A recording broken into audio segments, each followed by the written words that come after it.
Hello, it's me.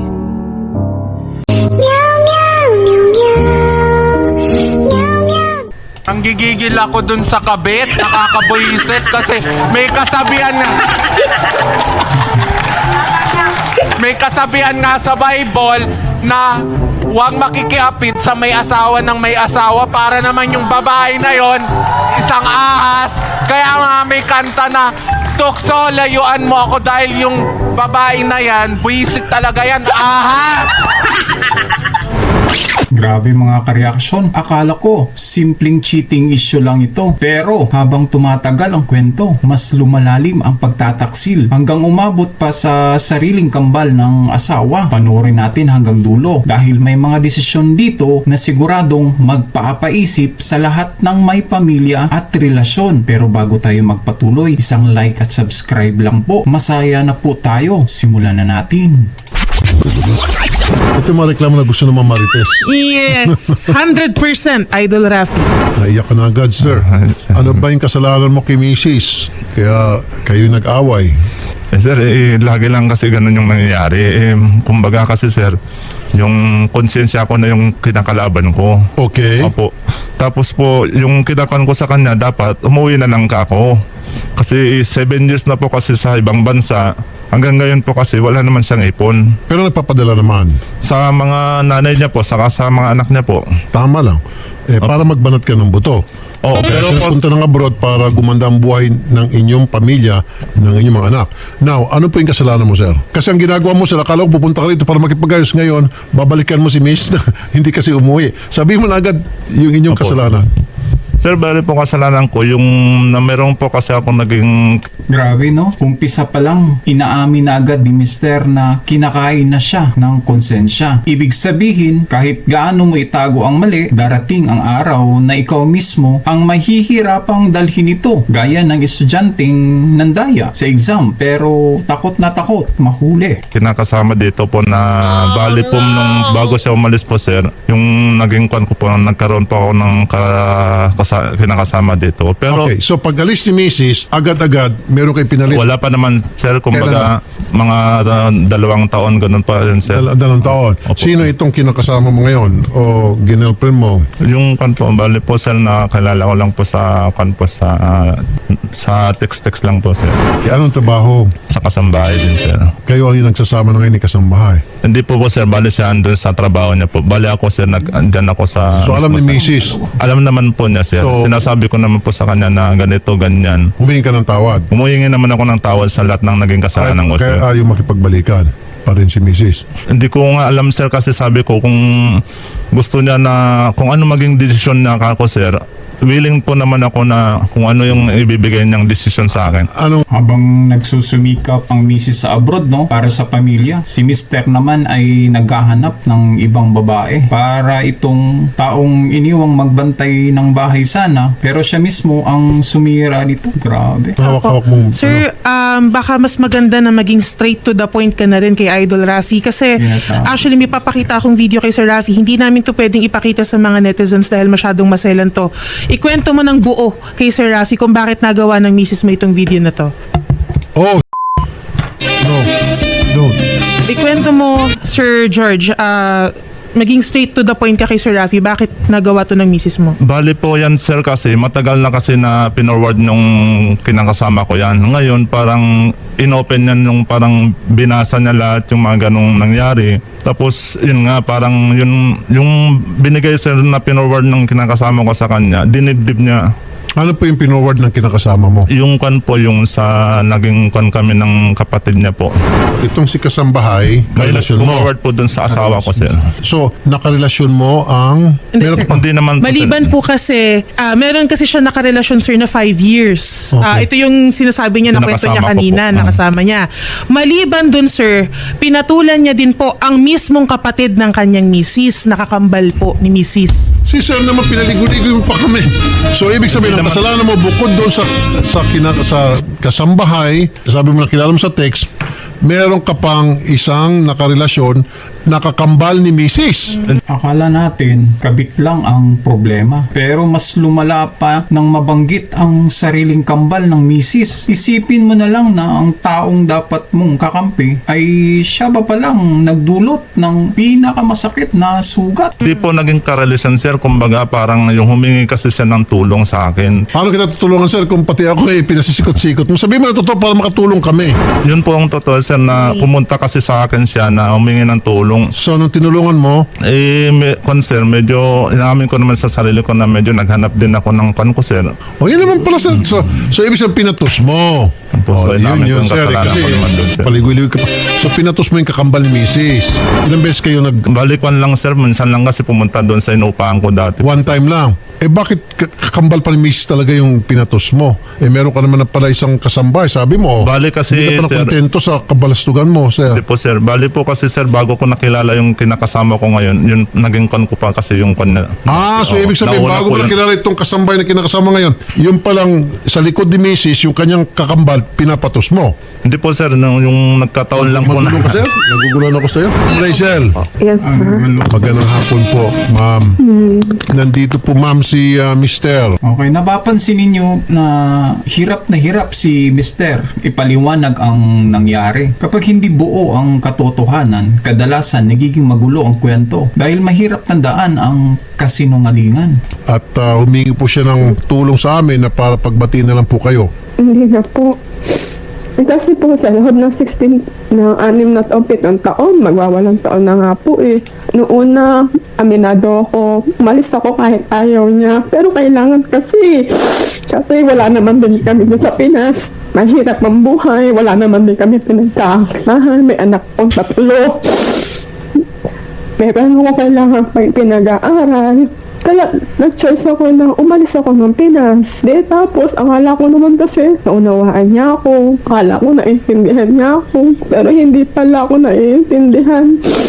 Sa loob sa 1 taon lang, 3 buwan lang, nalaman ko, meron na siyang dinadala doon sa pinitihan namin dati. Babae, nahuli ng tito niya. Nagulat pa nga yung tito niya eh.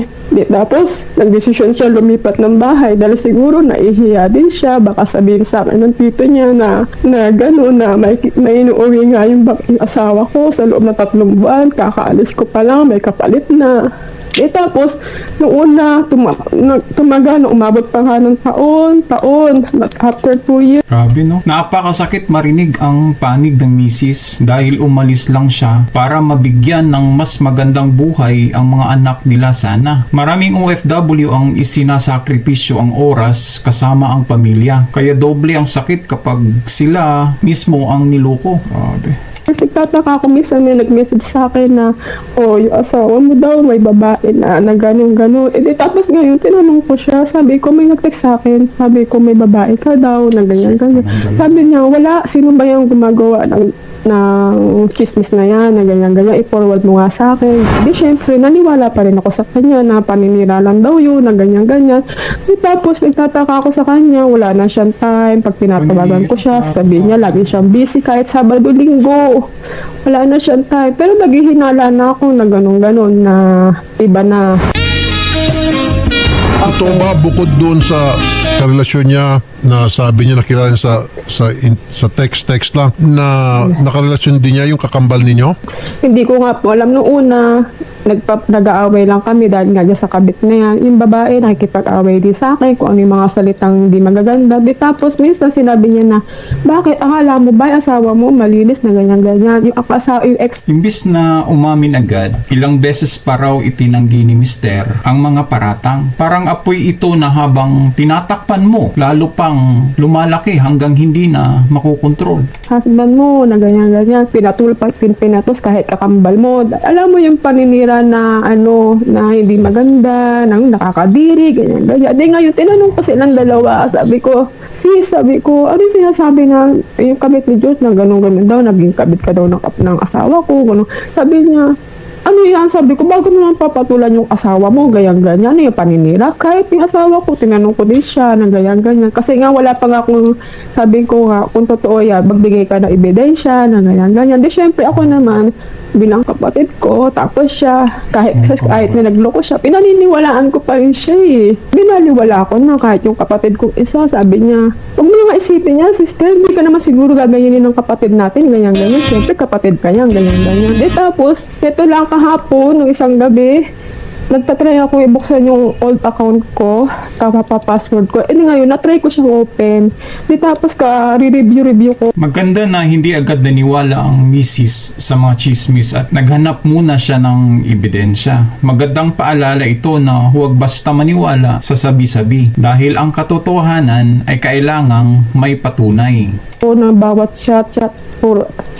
Di tapos may isang chat doon na hindi ko pa nabubuksan. Di tapos chat niya yun nung kabit niya. Tapos sabi niya, nasinet niya sa akin lahat yung conversation ng kapatid ko, saka yung asawa ko na ganyan-ganyan. Tapos yung huli, sabi niya gano'n, yung kapatid mo, ganyan, saka yung husband mo, ganyan-ganyan. Di ba nakakadirig, naging kabit din, ang ganyan dahil sa pera, ganyan. Andito kasi si Sir ngayon, inaamin niya Sa huli, ang mga lumang chat ang naging susi para mabunyag ang buong katotohanan. Tandaan, ang mga ginagawa natin online ay parang bakas ng paa sa putik. Mahirap burahin kapag naiwan na, kaya mag-ingat. niyang kasalanan at gusto niya na sana mapatawad mo raw siya. Inamin ko naman yung kasalanan ko, di ba? Ang akin lang naman, sabi ko, huwag ka na lang sanang bumalik sa ibang bansa. Kasi sabi ko nga, kahit sobrang hirap naman, kaya ko naman regular naman ako sa trabaho ko. Sabi ko kahit konting kan lang naman, magtiis lang tayo, kahit konti lang. Kaso yun lang sir, kasi yung kan ko, hindi ko maibigay yung pan sa... Kasi ngayon sir, nakakawa naman ako ng sarili ko namin bahay. Sabi ko magtulungan lang tayo, kako sa kanya. Eh yung nga sir, hiningi niya na gano'n, na babalik ulit. Parang gusto mo atong balik rin si Mrs. Parang si Mrs. pa may kasalanan kasi ba't pa kasi nag-abroad. No sir, no. Opo. Kung pumunta ka rito para humingi ng tawad, magpakumbaba ka, aminin mo yung kasalanan mo, magmakaawa ka sa kanya kung kinakailangan, and then nasa kanyang desisyon yun kung tatanggapin niya apology mo o hindi. At kami tutulong na para tanggapin nga at bumalik na rito. Huwag yung magsisisi ka. Akala ninyo dito matatapos? Hindi pa. Sa susunod na bahagi, haharap mismo ang kabit. Magkakaroon ng pagpili si Mister at lalong iinit ang usapan. Tara, tuloy natin. Napansin nyo ba? Kahit humingi ng tawad si Mister, sinisi pa rin niya ang pag-abroad ng asawa. Ang tunay na paghingi ng tawad ay walang kasamang dahilan. Parang kapag nabasag mo ang gamit ng iba, aamin ka at hindi ka maghahanap ng masisisi. Ali yun sir, nang mabaliktad ka. Hindi po sir. Alam mo, pinakamasakit doon, yung kanyang kakambal na pinatos mo. Yun ang masakit doon eh. Inamin ko naman yung kasalanan ko sir. Sabi ko, kung anong magiging desisyon mo, willing na ako kahit anong gusto mo ako. Pagdudusahan ko lahat po yun sir. Kako. Yun. Dudusahan ko Di po. sabihin niyo po sa kanya sir, huwag mo siyang baliktad-baliktad, huwag mo sabihin na Opo. kaya kong dito. Hindi po sir. Trabaho, sana hindi ka na Sinabi ko umuwi. naman sa Kahit kanya. sana hindi ka na umalis. Pagdudusahan ko naman kung anong yung ibigay mo na kung sa akin na naging mali ko. Inaamin ko naman yun eh. Alam mo yan, inaamin ko naman yung mga kasalanan ko na ganun. I-admit Kasi mo na lang. mahirap yung buhay natin dito eh. Di ba? Halos nasira na rin ako. Hindi ako nagkakan sa mga Facebook ko kasi nga sirang-sira din ako. Minado ako sa lahat naging kasalanan ko. Kung ano maging desisyon mo kako, gusto ko pakulong mo ako. Sabi ko nga sa'yo, di ba? Gusto magsalita ni Chris. Papakulong Ito ka yung talaga. girlfriend mo ngayon. Maganda Hello yun. Chris. Oh, good afternoon po, sir. Tama ang sinabi ni Idol Rafi, no? Na huwag baliktarin ang sitwasyon dahil ang nagkamali ay dapat magpakumbaba. Kapag inako mo ang buong responsibilidad, mas nagiging totoo ang pagsisisi. Nagsasama pa rin kayo ni George? Opo, yun po yung kasama ko sa sa bahay po. Sweet. Ay, sus. Like po. Ay, may kissing scene pa doon. Yan ang regalo niya. sa Oo. akin. Actually, yung mga pictures po Oh. na yan, sinesend pa po ni Chris dito kay Ma'am Ganyan kami palagi ka-sweet ng asawa ko. Hihi. Lupit. Rachel. Parang sinasabi nga, Yan ang regalo niya sa akin sa birthday ko. 'Di ba ang sweet ng asawa ko? Wow, ha? po ni Rachel, nang-aasar pa nga po itong si Ma'am Chris. Chris, Oh, ba't naman ganon yung mga kissing scene ninyo ni George pinapadala mo sa kay Mrs.? Sir, noon pa po yan kasi sa sobrang galit ko lang din po kay George. Pero ngayon po, wala na po kami Pero maski na dapat, Chris, alam mo yung lugar mo, kabit ka lang tapos mang-asar ka pa sa Keurig. Ano ka ba? Sir, inaamin ko po yan. At saka humingi na rin naman po ako sa kanya ng sorry. Pero hindi naman po niya ako pinatawad. Kaya Pero nung 2020... Wag mo ulitin yan. Ito na ang kabit. At ang mas nakakagulat, nagsasama pa rin sila hanggang ngayon. Mahirap paniwalaan ang pagbabago kung nagpapatuloy pa rin ang parehong maling sitwasyon. Ikaw pang nangaasar. Dapat ikaw pang sabunutan eh. Kung di mo, kumare, sabunutan ka dapat ni Mrs. Tapos ngayon, aasarin mo pa si Mrs. Wag ganon. Anyway, anong bang nagustuhan mo kay George? Pwede po kaya ako pumunta ngayon diyan at para makaharap ko po siya ngayon si George po. Ba't gusto mo makaharap si George? Hindi, para marinig ko rin po lahat ng mga gusto niyang sabihin. Kasi parang para matapos na rin po. Bakit nagustuhan ka ni George? Ano meron sa'yo? Mabait daw po ako. Tapos malambing po. Malambing. Ano pa? Tapos yun daw po. Masarap magluto. Magluto. Opo. Mas lalong nakakabigat ng nalaman nating nagpapadala pa pala siya ng mga sweet pictures sa legal na asawa, no? Hindi ito simpleng selos lang, kundi pagdaragdag pa ng sakit sa taong nasaktan na. Grabe, lupit ni Kabit. Ano pa? Kaso po. Parang kinikilig pa daw, idol. Masikaso pa. Ano pa? Kinikilig Yun po, pa. masaya. Gusto ko lang po marinig lahat ng gusto niyang sabihin kung talagang Lakas mong asar ni Kawit, no? gusto niyang bumitaw o gusto Oh, wag ka nang papaligoy-ligoy. So, papipiliin mo ngayon si George. Ikaw, Pinagpapili pa. Lakas talaga ng ni Kabit. so gusto mo papipiliin si George, ikaw ba o yung misis niya? Okay lang naman po sa akin Kapal ng mukha ni Chris Soberano, Kabit ni George. yung niya, piliin niya. Sir George, ngayon mamili ka. Ayan, si Mrs. Ang dahilan ng Kabit kung bakit siya nagustuhan ay pagiging mabait at maalaga raw ni Mister. Pero tandaan natin, hindi sapat ang pagiging mabait kung mali naman ang pundasyon ng relasyon. Parang magandang bahay na itinayo sa lupa ng ibang tao. Nanonood, andyan ngayon, nasa kabilang linya. At si Chris, nandyan din, nanonood at nasa kabilang linya. Sino ang pipiliin mo? Ayun. Umayos ka, George o Brike. Piliin mo ang tama. Si Mrs. o si Chris? Sir, ang pipiliin ko si Mrs. Sir kasi nga sabi naman ni Chris sa Yun. Natauhan ka rin, boy. akin. Hindi, isa lang. So si Mrs. Opo. Kaya mo sabihin na ayoko na sa'yo, break na tayo. Grabe yung tawa ni Chris Soberano, no? Hoy, Kabit, umayos ka. Nakakapanggigil ka. Bali po. Sana pumunta dyan eh. Ba't tumatawa po kayo? May kumikiliti sa inyo dyan, ma'am? May isa po akong bagay na desisyon. Ano po, ma'am? Yun, nagdesisyon na si Mrs. dito, no? Kulong silang dalawa. Kaso po, Yun. Kulong. Tay ko ngayon. Ngayon, dumating ang pinakamahalagang tanong. Sino ang pipiliin ni Mister? Madaling magsabi ng tamang sagot kapag nahuli na. Pero ang tunay na sukatan ay ang mga ginawa bago pa mabunyag ang lahat. kakasuhan ko po sila. Kakasuhan. Aroy, kakasuhan ni Mrs. Parang Kaso po. nasabi Ang dalawa. natin sa atin ni Atty. Garrito, yung babae po rito ata hindi makukulong, palalayo. Nagsuelto ang babae dito. Si Mister lang. Pinasabihin na ng korte na dapat lumayo-layo Hindi po. kay lalaki. Hindi po kasi po noon nagpirmahan kami, sabi nila lalayo sila, mag-uusap sila, pero hindi po nangyari yun. Dalawang beses po, hindi po yan. Kahit nagkapirmahan kami sa Sige po. barangay, wala po natupad. Kakausapin natin sa Atty. Garrito. Ginagawa lang po nila. Pero ito, tapusin na po natin. Okay. So, Chris, sabihin mo na dapat sabihin, nakikinig na itong si Chris, nag-aantay lang ng closure kung kinakailan magkaroon ng closure dito. Chris, ang Kahit pinili ni Mister ang asawa niya, hindi na agad ito sapat para maibalik ang dating tiwala. Ang tiwala kasi ay parang salamin. Kapag nabasag, pwede mo mang buuin, pero makikita pa rin ang mga bitak nito. Kaya pakiusap ko lang naman na, di ba, naintindihan mo naman yung kalagayan natin. Sabi ko sa'yo, hindi naman tayo matatahimik. Di ba, nag-uusap tayo palagi. Kailangan ilagay na lang natin sa tama kasi wala naman tayong magagawa eh. Anong nangyari sa kabit nito? Tawang-tawa. Nakakagigil. Kakabit. Hoy, umayos ka! Kakapanggigil ka! Nabaliktad yata yung utak mo. Hindi naman nabalit. Lakas talaga ng tama nitong Miyup. At anong gusto mo? Yung may madisgrasya sa atin tatlo? Ang yabang-yabang mo pag... Hindi naman sa mayabang kasi nga kailangan natin Hoy, Chris Soberano, kabit ni George, umayos-ayos ka dyan. Tawa-tawa ka pa, samantala itong si Mrs. Oh. Grabe yung stress na naranasan niya, tapos ikaw patawa-tawa ka lang dyan. Sinira mo pamilya nila, gagi ka.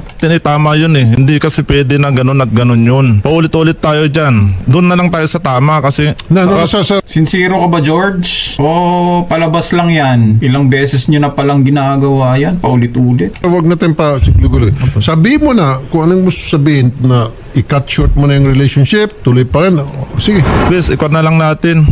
Putulin na lang natin yan kasi, di ba, ikaw naman Desidido na ang misis na magsampa ng kaso dahil pakiramdam niya paulit-ulit lang siyang niluluko. Minsan, ang pinakamahirap na desisyon ay ang paglayo. Pero ito rin ang nagbibigay ng respeto sa sarili. Kaya tama lang po ang desisyon ni misis. na okay naman sa'yo. Di ba? Lagi mo nang sinasabi, babalik ako sa asawa ko. O ngayon, ito na yun. O di ba? Ang dami mong sinachat, hindi ko sinasagot. O bumalik. O, di ba? Hindi kita pinapatulang Okay, kasi nga, so in other words, ayaw pinuputo mo na. Nasaan yung madamit mo? andito pa sa Pasig, sir. Sir, natatawa si Chris. Ano bang meron? Sir, minsan kasi, Pinagtatawanan ka niya. minsan sir, kasi akala niya kasi nagbibiro yung asawa ko nang mapakamatay kasi 2 beses na ginawa yun. Hindi, may sapak ba tong girlfriend mo? Hindi ko nga alam sir, kaya minsan din na rin ako nagsasalita kasi pag nagsalita ako, Meron ka bang ano dyan, plies? Hindi, yung plies para yung tornilyo, sikip-sikipan natin. Kasi kung minsan pag naluluwang yung tornilyo, medyo Delikado, sir. delikado, tumatawa ng walang katatawanan. O, ito na.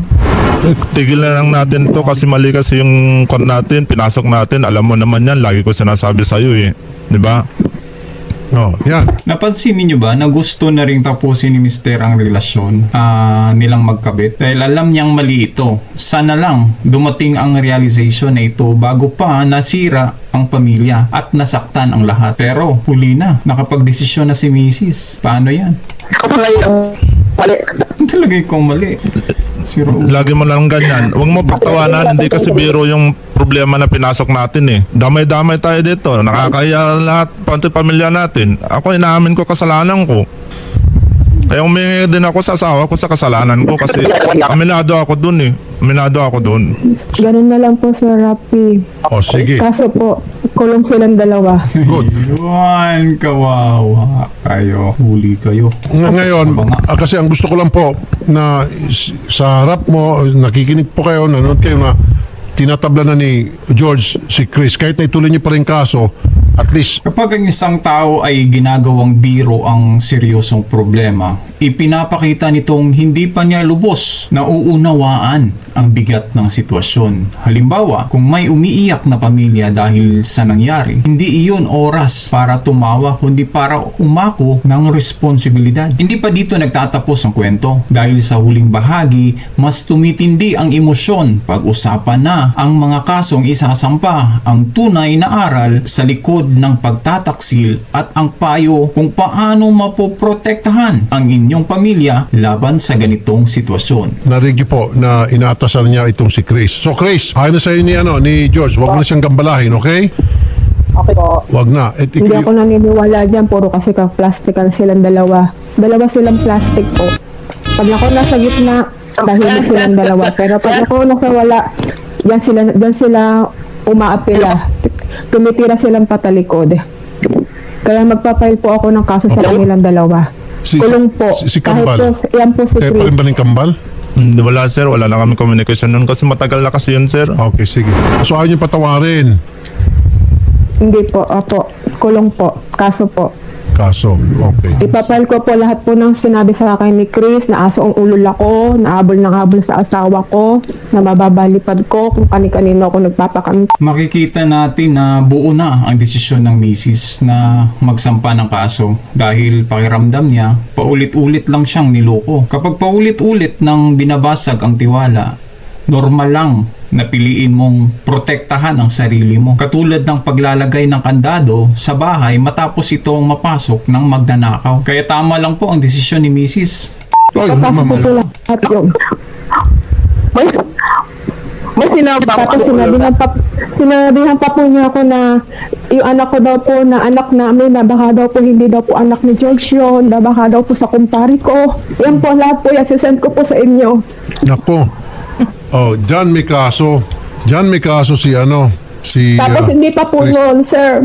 Ayan po yung babae na yan. Noong una pa lang po, siya po yung nagpanggap na ako, na asawa niya, Christy Obrique. Inuuna pa po yan, sinabi niya sa akin na, kunwari, pinsan, pero ang ginagamit niya, siya nagpakilala na white niya na Christy Obrique siya. Sa lahat ng mga kaibigan niya, kamag-anak namin, pinakilala siya, sarili niya na siya ang sariling asawa. Sige, may gusto mag-comment sa baba. Pagbigyan natin yung mga bisita natin sa Action Center natin. Yes po, Idol. Magandang hapon po. Nandito po tayo ngayon sa TV5 sa ating Action Center kasama ang ating mga osisero at osisera. Makakausap po natin ngayon si Ma'am Nelly. Ma'am Nelly, ano pong masasabi niyo po sa reklamo po ni Legal Wife? Ang aking pong masasabi, Okay, mas lalong lumala ang sitwasyon ng lumalabas na nagpapanggap pa umanong legal na asawa ang kabit. Hindi lang ito panloloko sa relasyon, kundi panlilin lang din sa ibang tao na maaaring magdulot ng mas malaking problema. Grabe si kabit. ay tama po yung desisyon ng legal wife na kailangan pong hindi patatawarin ang kanyang asawa. Ay piste talaga yung kanyang asawa, walang kwenta. Kasi naghahanap buhay ang asawa niya sa ibang bansa. Ang hirap-hirap kaya maghanap buhay sa ibang bansa. Naranasan ko po yun. Hirap No, dito sa ang abroad. hirap-hirap po kaya. Malayo sa pamilya, malayo sa mga anak. Sa bagay, kahit na wala akong asawa, pero ramdam ko po yun. Kaya ang kailangan, ikulong ang magjowa na yan. Especially pa, naging kabit niya, ay ang kabal niya, ay naku, masakit po talaga. Kaya hindi ko po patatawarin ang asawa kung naging asawa ko man yan. Kailangan ikulong. Mamatay silang dalawa sa kulungan. Yun lang. Nagigil to si ate. Idol, Gil na gigil si ate, no? Ramdam na ramdam ang galit ng mga taong nakikinig dahil iniisip nila ang hirap ng isang OFW na nagsasakripisyo para sa pamilya. Isipin mo ang isang magulang na araw-araw nagtatrabaho sa malayong bansa na kagaya namin, pero habang nagpapakahirap siya ay unti-unti namang nasisira ang tahanang inuuwian niya. Grabe to. kailangan talagang kulong yung dalawa na yan. Oh. Kasi pag hindi yan pakulong yung lalaki na yan, palagi na lang yan uulit-ulitin niya. Totoo. Kaya Ano masasabi mo kay Chris na panay ang tawa? Tawa ng tawa si Chris. pakulong talaga yan, dalawa. Oh. Kawa naman yung asawa na sa ibang bansa. Okay. Yan lang po. Okay, sige. Yes. O, isa na lang. Yung medyo gigil na gigil din. Magsasabi niyo? Nanggigigil ako dun sa kabit, nakakabuisit kasi may kasabihan nga. May kasabihan nga sa Bible na huwag makikiapid sa may asawa ng may asawa para naman yung babae na yon isang ahas. Kaya nga may kanta na tukso, layuan mo ako dahil yung babae na yan, buisit talaga yan, ahas! Gigil na gigil. Okay. Okay na. Quota na tayo. Quota na. Salamat, Marimara. Okay po, Idol. Thank you so much po. Okay. Gigil na gigil talaga itong si Okay. Excuse me. Maraming emosyon ang lumalabas sa bahaging ito, no?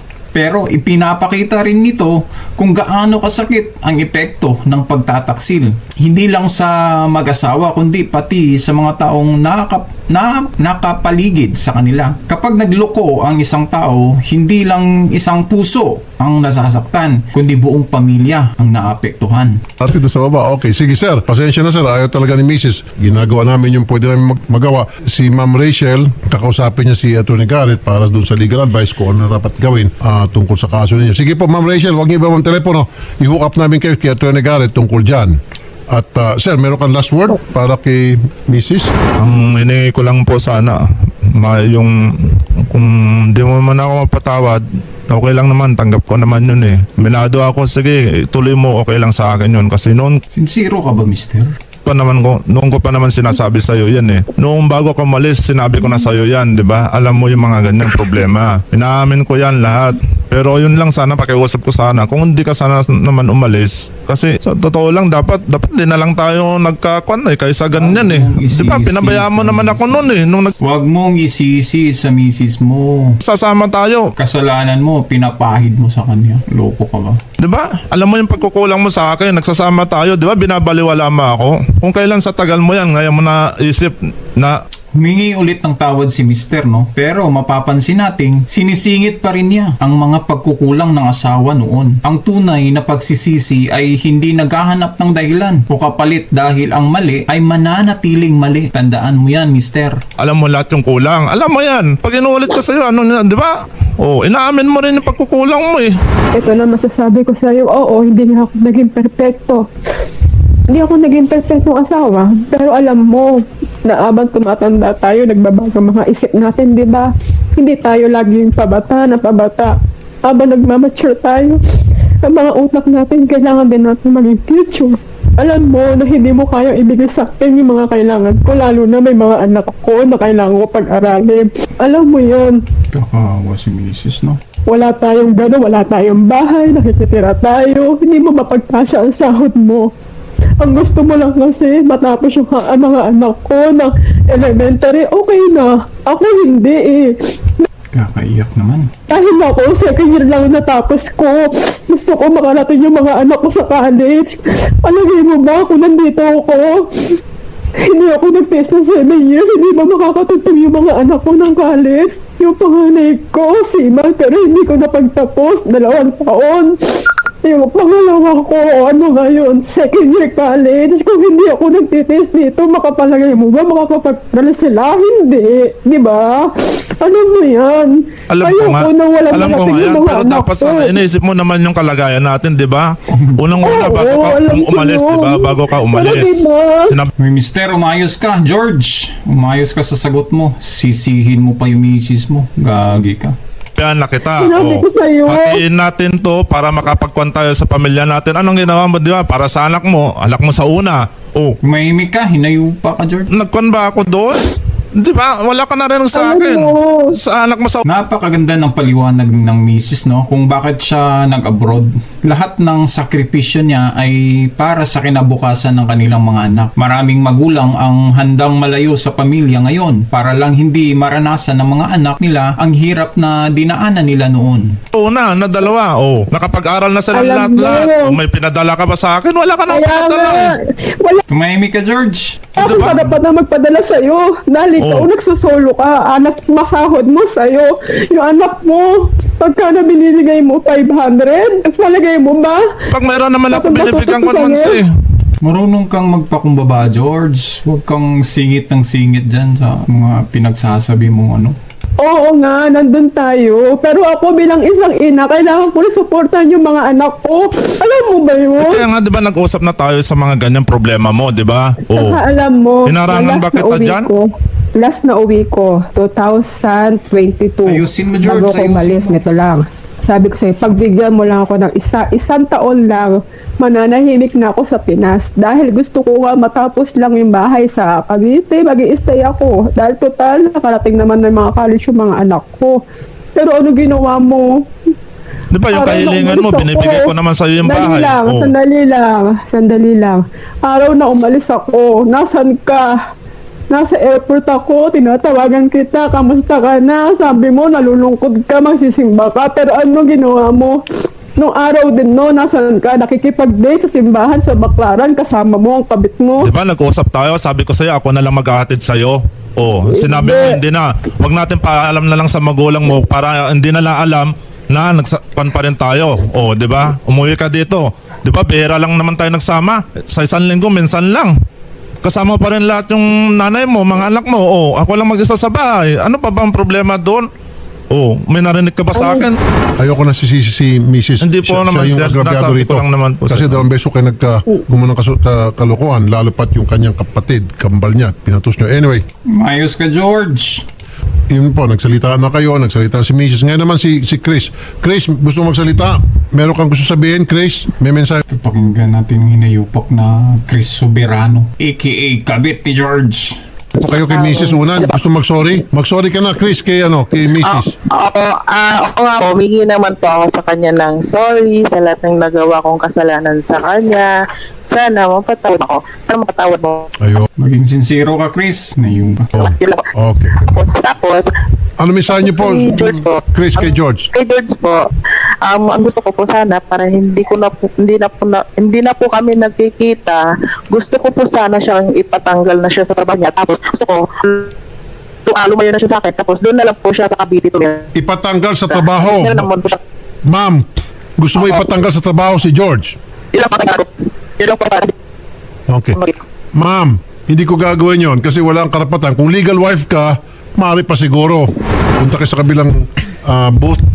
Pag-usapin kayo ni Mrs. the last time and then kung anong gusto mangyari ni Mrs. i-refer natin kay Attorney Garrett. Okay? Sige po, salamat po sir. Salamat po ma'am. Ingat po kayo ma'am. Kakusapin kayo ni Attorney Garrett. Okay. Sa huli, hindi pera ang sumira sa relasyon nilang mag-asawa, no? Kundi ang maling pagpili at pagkawala ng tiwala. Kapag nawala ang respeto at katapatan sa isang pamilya, kahit gaano pa kaganda ang plano ninyo sa buhay, ay pwede itong bumuho. Ang pinakamalaking aral sa kwentong ito ay ang instant gratification o ang pagpili ng pansamantalang saya kaysa pangmatagalang kapayapaan. Minsan, may mga taong pinipili ang sandaling kilig o aliw kahit alam nilang kapalit nito ang pagkasira ng pamilya. Parang estudyanteng piniling maglaro kaysa mag-review.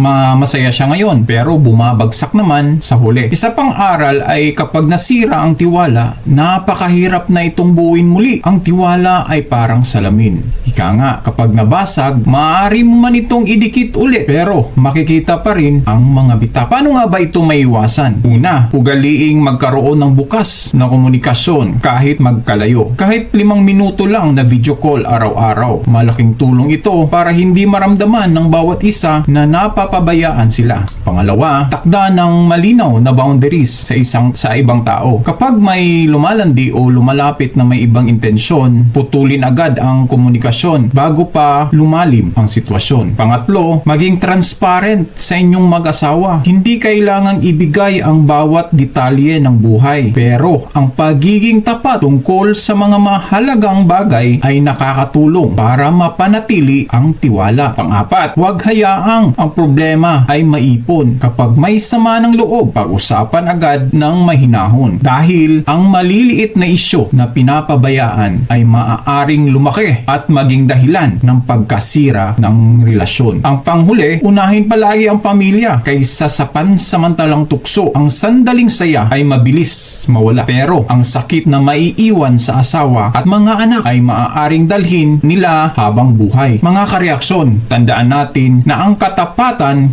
ay hindi lang nasusukat kapag magkasama kayo, kundi lalo na kapag magkalayo kayo. Kung may pamilya na tayong binuo, responsibilidad nating protektahan ito araw-araw. Dahil ang tiwala ay matagal buuin, pero isang maling desisyon lang ang kailangan para tuluyang masira. Kung may natutunan kayo sa kwentong ito, i-share ninyo ang inyong mga opinion sa comment section. Huwag kalimutang i-like, i-share at mag-subscribe mga kareaksyon para sa mas marami pang makabuluhang reaksyon at life lessons. Maraming salamat sa panunood at magkita-kita tayo sa susunod nating reaction video. Maraming salamat po. Bye-bye!